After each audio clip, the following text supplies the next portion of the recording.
Lucknow press club में शिक्षकों ने मुख्यमंत्री द्वारा शिक्षक दिवस 5 सितंबर 2025 पर कैशलेस चिकित्सा की घोषणा करी थी। उन्होंने कहा, मुख्यमंत्री ने कहा था आगामी दीपावली के पहले ही इसका शासनादेश भी जारी कर दिया जाएगा, परंतु आज तक शासनादेश जारी नहीं हो पाया है। इसी बात को लेकर प्रदेश से आए शिक्षकों ने प्रेस क्लब में एक प्रेस वार्ता कर अपनी बात रखी और मुख्यमंत्री अपनी बातों को पहुंचाना ही उद्देश्य है। उत्तर प्रदेश माध्यमिक शिक्षा संघ क्या कुछ विषय है, किस मामले को लेकर के आप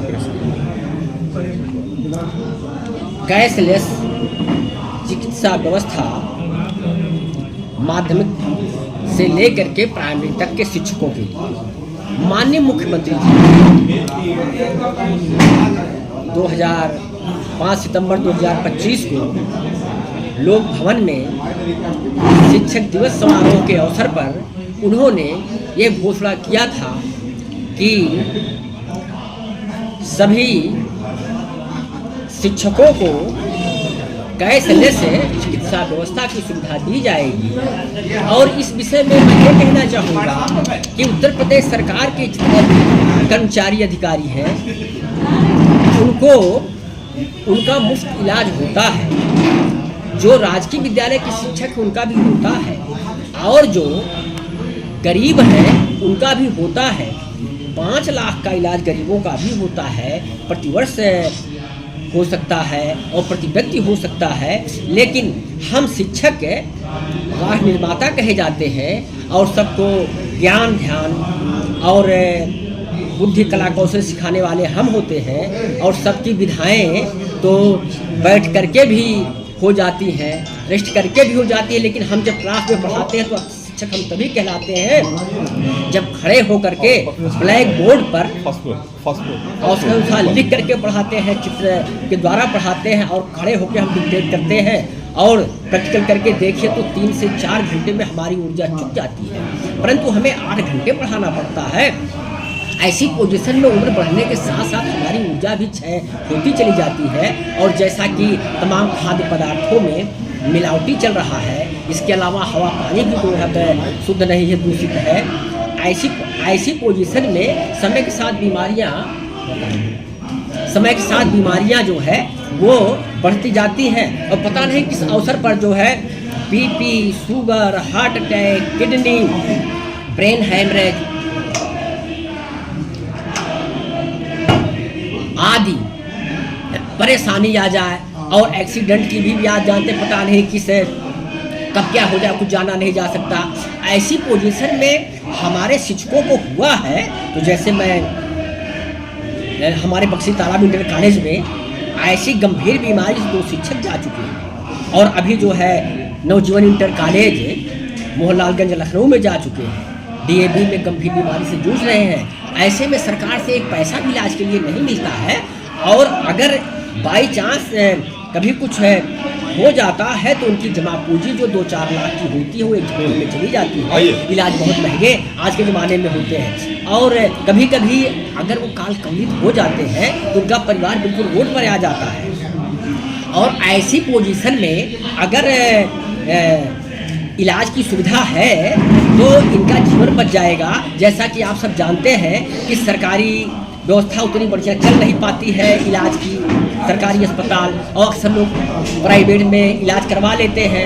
और हम वहाँ जाते हैं तो चूँकि हमें सुबह से शाम तक रहना है, सुबह 7 बजे ड्यूटी पर जाना है और इसके बाद जो है 3-4 बजे तक वहाँ स्थितियों में रुकना पड़ता है। तो वहाँ हम लाइन लगाने का समय नहीं है, प्राइवेट में हमारे पास उतनी जो है क्षमता नहीं है। ऐसी पोजीशन में जब हो जाता है तो हम समुचित इलाज नहीं करवा पाते हैं। समुचित इलाज न करवाने की वजह से जो है हम जो है हमें दिक्कतें आ जाती है। गंभीर बीमारी मांग ये है कि माननीय मुख्यमंत्री जी ने हमें जो इलाज देने की सुविधा उन्होंने किया है कि सारे सरकारी शिक्षकों को मिलेगा और वो उनकी मांग 5 महीना पूरी होने के बाद लगभग अभी तक वो उस पर कोई कार्रवाई विशेष नहीं हुई है, शासनादेश नहीं किया गया है।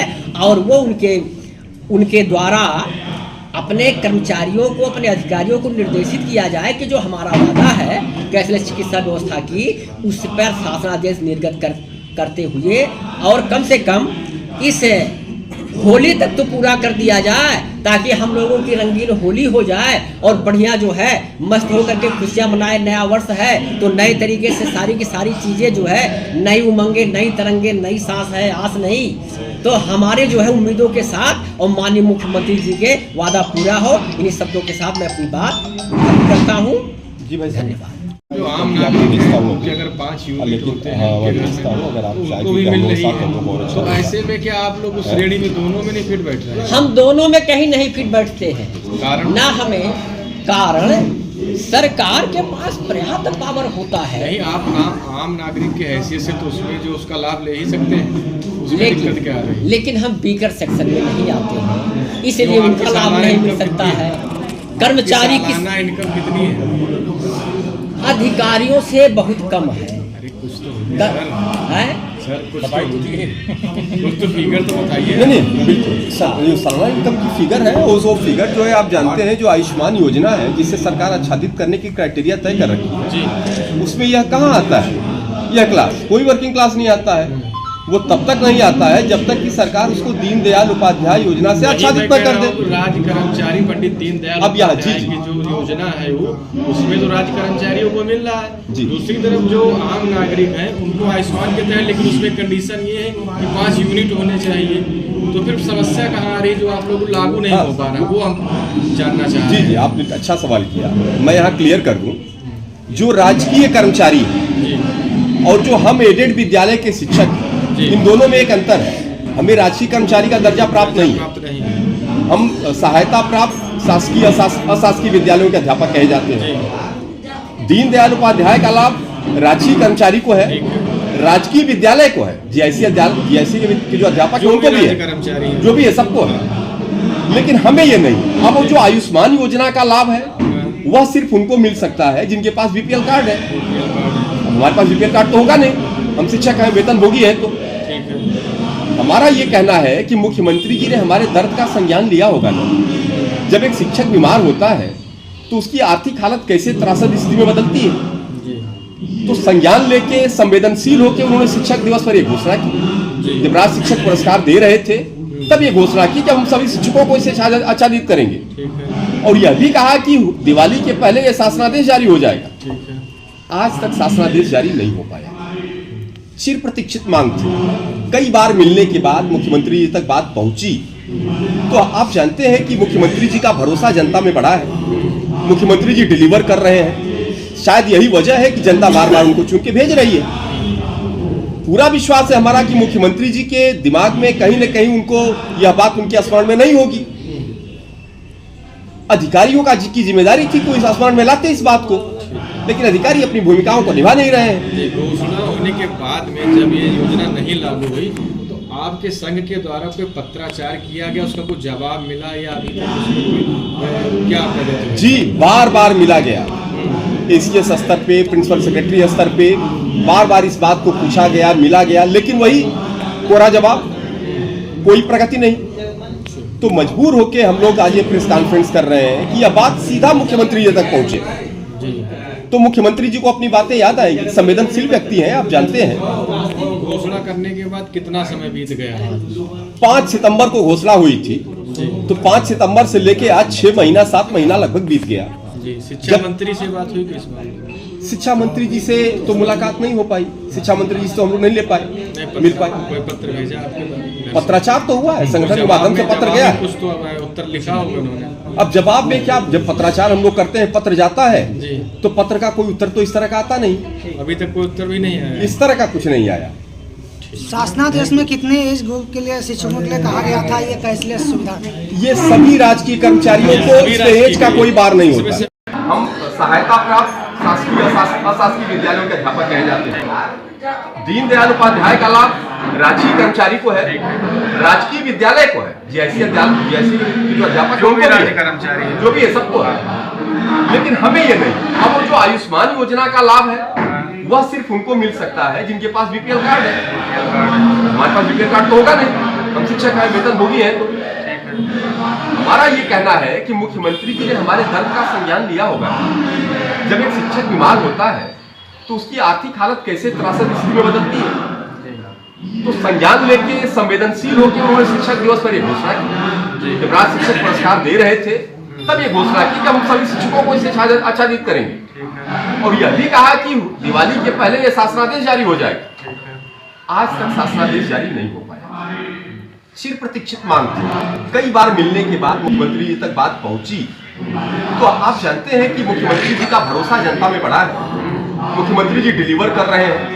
शायद यही वजह है कि जनता बार बार उनको चुन के भेज रही है। पूरा विश्वास है हमारा कि मुख्यमंत्री जी के दिमाग में कहीं न कहीं उनको यह बात उनके स्मरण में नहीं होगी। अधिकारियों का की जिम्मेदारी थी कोई स्मरण में लाते इस बात को, लेकिन अधिकारी अपनी भूमिकाओं को निभा नहीं रहे हैं। घोषणा होने के बाद में जब ये योजना नहीं लागू हुई तो आपके संघ के द्वारा कोई पत्राचार किया गया, उसका कोई जवाब मिला या अभी क्या? जी बार बार मिला गया। एसीएस स्तर पे, प्रिंसिपल सेक्रेटरी स्तर पे बार बार इस बात को पूछा गया, मिला गया, लेकिन वही कोरा जवाब, कोई प्रगति नहीं। तो मजबूर होके हम लोग आज ये प्रेस कॉन्फ्रेंस कर रहे हैं कि यह बात सीधा मुख्यमंत्री जी तक पहुंचे तो मुख्यमंत्री जी को अपनी बातें याद आएगी। संवेदनशील व्यक्ति हैं, आप जानते हैं। घोषणा करने के बाद कितना समय बीत गया? 5 सितंबर को घोषणा हुई थी तो 5 सितंबर से लेके आज 6 महीना 7 महीना लगभग बीत गया। शिक्षा मंत्री से बात हुई किस बात? शिक्षा मंत्री जी से तो मुलाकात नहीं हो पाई। शिक्षा मंत्री जी से तो हमको नहीं ले पाए, मिल पाए। पत्र भेजा आपके? पत्राचार तो हुआ, संगठन के माध्यम से पत्र गया, कुछ तो उत्तर लिखा होगा उन्होंने। अब जवाब में क्या? जब पत्राचार हम लोग करते हैं, पत्र जाता है जी, तो पत्र का कोई उत्तर तो इस तरह का आता नहीं। अभी तक कोई उत्तर भी नहीं आया। इस तरह का कुछ नहीं आया। शासनादेश में कितने एज ग्रुप के लिए शिक्षकों